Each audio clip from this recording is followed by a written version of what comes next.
यह कहानी महाभारत काल के वनवास की है, जब पांडव अपने 12 वर्षों के वनवास और 1 वर्ष के अज्ञातवास के दौरान जंगल में जीवन व्यतीत कर रहे थे।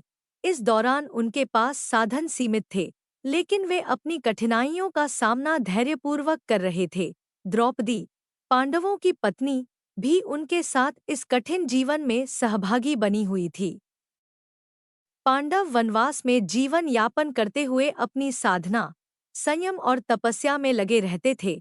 उसी समय महान ऋषि दुर्वासा अपने कई शिष्यों के साथ हस्तिनापुर आए। ऋषि दुर्वासा अपने उग्र स्वभाव और क्रोध के लिए प्रसिद्ध थे, और उनकी भक्ति और तपस्या का प्रभाव इतना प्रबल था कि देवता भी उनके क्रोध से भयभीत रहते थे। हस्तिनापुर पहुंचने पर दुर्योधन ने उन्हें बहुत आदर और सत्कार के साथ आमंत्रित किया। वह जानता था कि ऋषि को प्रसन्न करना अत्यंत कठिन है, परंतु उसने अपने मामा शकुनी के साथ मिलकर ऐसी योजना बनाई कि ऋषि उनके आतिथ्य से प्रसन्न हो सकें। उसने अपने खजाने से उत्तम भोजन, वस्त्र और अन्य प्रकार की सुविधाएं ऋषि और उनके शिष्यों के लिए प्रस्तुत कीं। इसके परिणामस्वरूप दुर्वासा ऋषि दुर्योधन से बहुत प्रसन्न हो गए और उसे वरदान देने का निर्णय किया। दुर्योधन ने इस अवसर का लाभ उठाकर एक षड्यंत्र रचा। उसने गुप्त रूप से यह योजना बनाई कि यदि दुर्वासा ऋषि पांडवों के शिविर में जाएं और उन्हें भोजन न मिले तो वे क्रोधित होकर पांडवों को श्राप दे दें। इस उद्देश्य से दुर्योधन ने ऋषि से कहा कि वे अपने शिष्यों के साथ पांडवों के पास जंगल में जाएं और उनसे भोजन ग्रहण करें। दुर्योधन ने यह सुनिश्चित किया कि ऋषि और उनके शिष्य उस समय पांडवों के पास पहुंचे जब द्रौपदी भोजन कर चुकी हो। दुर्योधन को यह बात ज्ञात थी कि पांडवों के पास अक्षय पात्र नामक एक दिव्य पात्र है, जो भगवान सूर्य ने द्रौपदी को प्रदान किया था। यह पात्र दिन में एक बार असीमित भोजन उत्पन्न कर सकता था, लेकिन इसकी एक शर्त थी, पात्र केवल तब तक भोजन प्रदान कर सकता था जब तक कि द्रौपदी ने उस दिन का भोजन न किया हो। एक बार जब द्रौपदी भोजन कर लेती, तब उस दिन के लिए पात्र से कोई भी भोजन प्राप्त नहीं हो सकता था। दुर्योधन की योजना सफल रही। उसने यह सुनिश्चित किया कि ऋषि दुर्वासा पांडवों के पास उस समय पहुंचे जब द्रौपदी भोजन कर चुकी थी और पात्र अब भोजन प्रदान नहीं कर सकता था। पांडवों को इस बात का अंदेशा नहीं था कि दुर्वासा ऋषि उनके पास भोजन के लिए आएंगे। युधिष्ठिर ने अज्ञानतावश उन्हें ससम्मान भोजन के लिए आमंत्रित कर दिया। जैसे ही युधिष्ठिर ने यह सुना कि दुर्वासा ऋषि अपने कई शिष्यों के साथ भोजन के लिए आ रहे हैं, वे चिंतित हो गए।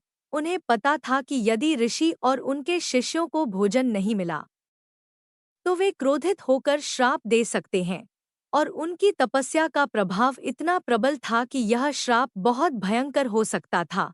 पांडवों के पास अब कोई उपाय नहीं बचा था। द्रौपदी भी इस स्थिति से अनभिज्ञ थी और उसने कुछ समय पहले ही भोजन कर लिया था। यह सोचकर सभी पांडव और द्रौपदी भी बहुत चिंतित हो गए। द्रौपदी को यह भय सता रहा था कि यदि ऋषि दुर्वासा को भोजन नहीं मिला तो वे पांडवों को श्राप देकर विनाश कर सकते हैं। घबराई हुई द्रौपदी ने अपने प्रिय मित्र और सखा श्री कृष्ण का स्मरण किया और उनसे प्रार्थना की कि वे इस संकट से पांडवों को बचाएं। द्रौपदी के सच्चे प्रेम और भक्ति को देखकर श्री कृष्ण तुरंत प्रकट हुए।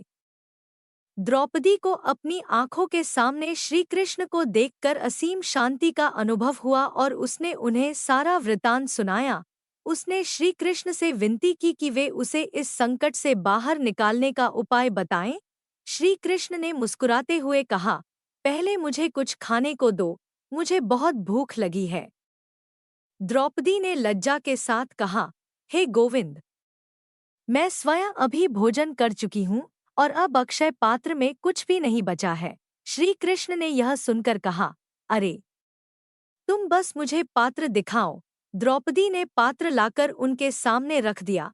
श्री कृष्ण ने ध्यान से पात्र को देखा और उसमें चावल का एक दाना पाया जो पात्र के किनारे पर चिपका हुआ था। श्री कृष्ण ने उस पत्ते को उठाया और अपने मुख में डाल लिया। फिर उन्होंने अपनी दिव्य शक्ति का प्रयोग करते हुए कहा, इस पत्ते से संपूर्ण सृष्टि की भूख मिट जाए और सभी संतुष्ट हो जाएं। श्री कृष्ण की इस अद्भुत लीला का प्रभाव तुरंत हुआ।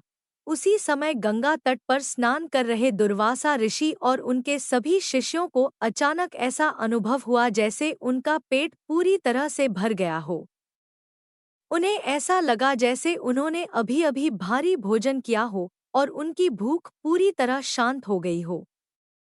दुर्वासा ऋषि ने अपने शिष्यों से कहा, अब तो मुझे भोजन की कोई आवश्यकता महसूस नहीं हो रही है। ऐसा प्रतीत होता है कि हमने बहुत अधिक भोजन कर लिया है।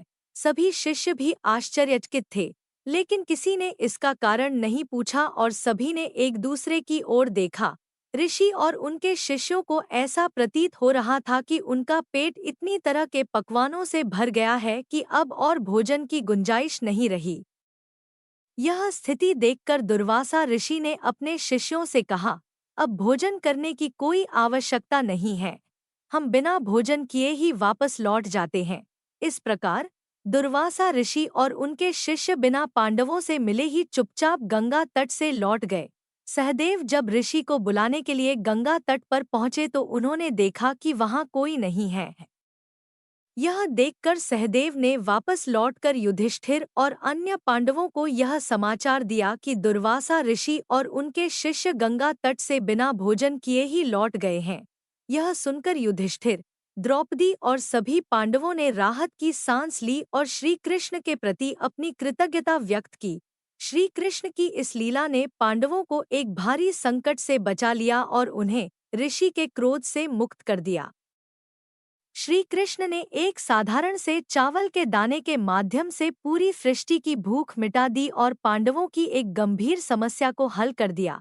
इस प्रकार श्री कृष्ण ने अपने प्रिय भक्तों की सहायता करके यह सिद्ध कर दिया कि संकट के समय में वे सदैव अपने भक्तों की रक्षा के लिए तत्पर रहते हैं।